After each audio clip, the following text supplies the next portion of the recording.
My name's Gary Johansson. I'm Mayor of Port Adelaide Enfield.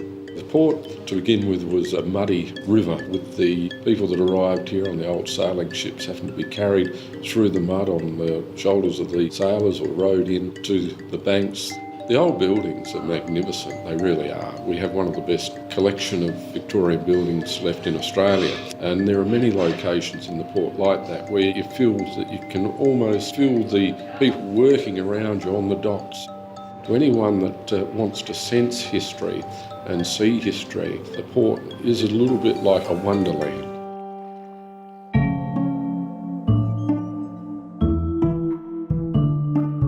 My name is John Cowlard and this is Echo the Parrot. He's the resident managing director of the Port Dock Brewery Hotel. He tells me what to do and I make sure it's done. The whole of the Port Adelaide Historic Precinct is full of stories and tales. This, of course, is where the smuggler Black Bart plied his evil ways. He was a smuggler of rum in the good old days. There's an event on here nearly all the time. Council and Renewal SA are working hand in fist with all the local traders to make things happen. So that is just seeing such a growth and a resurgence in Port Adelaide. It's wonderful to see. Good boy.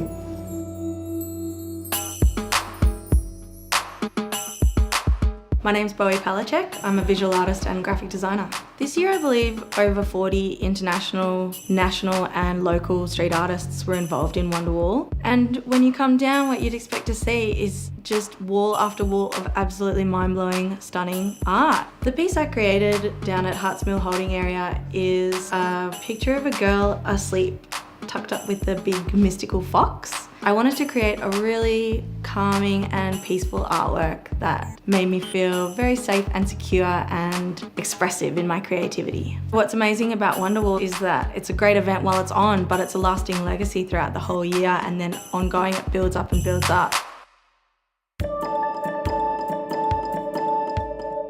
My name's Jeff and I run this shop, Sea Witch Images, with my business partner Christine. There was over 160 different ships that brought people out after the Second World War, and we have images of all of them. Some of the early Port Adelaide pictures are quite spectacular, especially with the tall ships in the harbour. Before there were bridges, they used to have ferries going across to Birkenhead. There's some lovely old photographs from the 1880s.